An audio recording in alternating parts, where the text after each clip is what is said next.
Dr. Kaplan was my mentor. We were scared to death of him. The whole class, we shivered and shaked. He shouldn't call on anybody, but I loved to listen to his voice. I loved that stature of his. I loved the way he spoke about Judaism. Judaism, you know, it isn't just a religion. Judaism is a land. Judaism is a history. Judaism is a language. Judaism is arts. Judaism was culture. Judaism was commerce. Judaism, and it's also a religion. For me, that was good because it had to be more than a religion. I have my own religion. And I think as every human being does. Professor Kaplan recognized something in me. And he, one day, he said to me, Temima, I'd like you to teach in our school, the SAJ. Goodness, a job, wonderful. I was very happy to be, and then if Dr. Kaplan asks, then he must think I'm pretty good.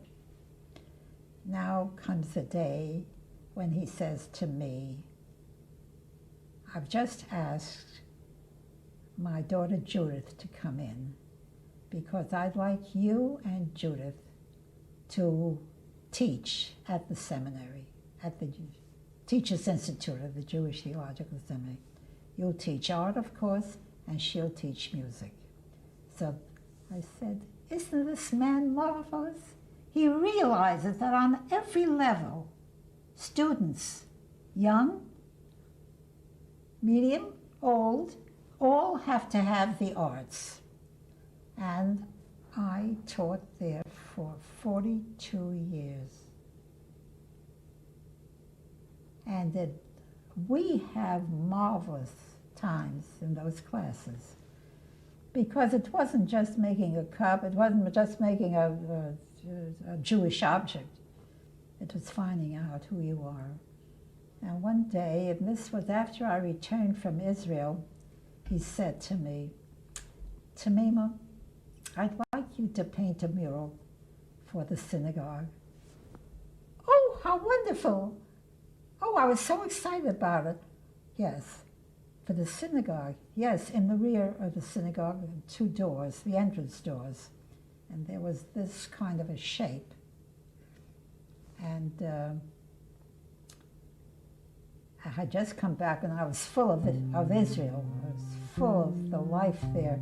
And I was so excited about the fact that in that one moment you could see the past and you looked in another direction and there was the future.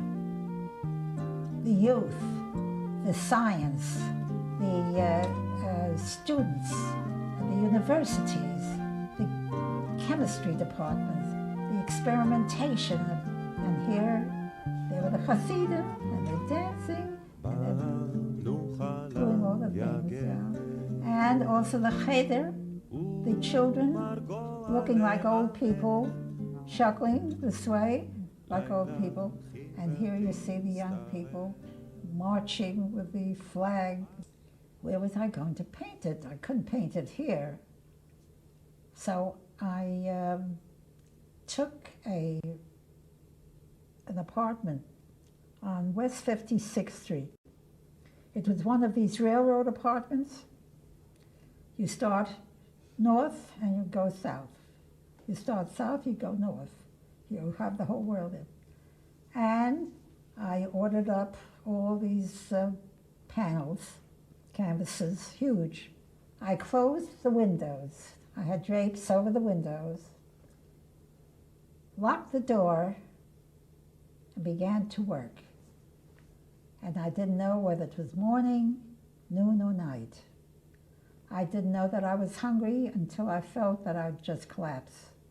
So I took an apple and ate an apple. Or I took something. I didn't go out into the street. I just worked and worked and worked and had the most wonderful time. Because I was reliving the whole experience of Israel. And nobody saw it until it arrived here to the SAJ, and it had to be installed, and they had workmen who came and took it off the canvases off and put them on the wall. And I barely saw it, but it fit perfectly. Now, I remember at the opening,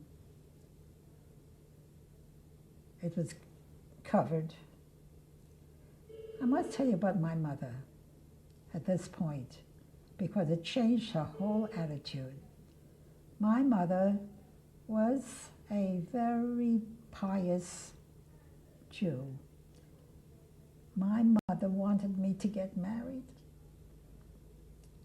All the neighbors, their daughters were married. And I was only interested in art. And she really made my life quite miserable from that point of view, because it was a subject that enveloped her completely. So, if you wouldn't just do art, of course everything is in Yiddish. De klagge de gepictula, get married, have children, be a human being, not an artist. So I knew what was bothering her, and I respected her for it, but that's her life, not mine. Now comes the day of the opening, the unveiling of the mural. And of course my mother was there. Der Dr. Kaplan, a sehr feiner Mensch. Sure was. And so she's sitting there, and Dr. Kaplan gave a beautiful introduction to the mural. And then I came up and I opened the curtains. And the whole audience stood up and applauded. And from that moment on, my mother never said a word against art. It was done in oil, and it's held up very nicely all these years, from 1935 to now. This problem, I have about 100 figures in there. And you know that there it says in the Bible, and thou shalt not make unto thee a graven image. I don't call them graven images. So, synagogues up to that point never had anything but non-objective work. There were trees, and there were flowers, and there was citrons, and there was almonds, and there were, all that stuff. But no human being. I said, Dr. Kaplan, in the 3rd century, there was the Europos Synagogue down in some corner there in Asia. And do you know that in Yale University, when there was the whole place was destroyed, they sent down archaeologists, and they brought back figures from the synagogue, tall figures, biblical figures, these wonderful, gorgeous figures. And if you want to make sure, go to Yale and you'll see it in their collection. They've been on exhibition many times.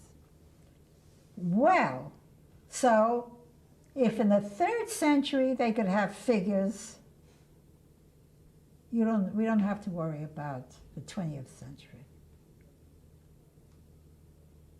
But I knew that this has to be explained to people because, I mean, certain people, other people who have their eyes wide open don't have to get that explanation. And would you believe that now we have a lot of stuff coming up,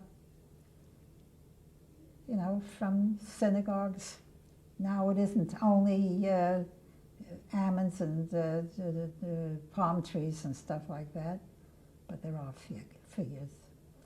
Apparently, there was a big influx, population increased, and they needed the space. So instead, they had to build a balcony. So they took it and brought it into the social hall.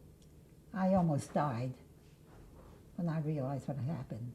I wanted it for the synagogue, for which it was originally, but I don't know what goes on behind these closed doors.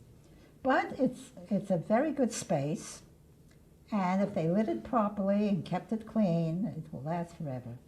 And just about a year ago, I got a call at home, and a man said to me, "You don't know me, but I've just been at the SAJ.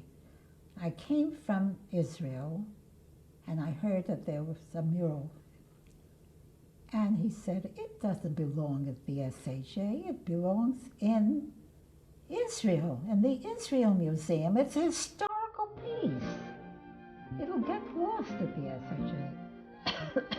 I said it was painted for the SAJ, and it's up to them to decide.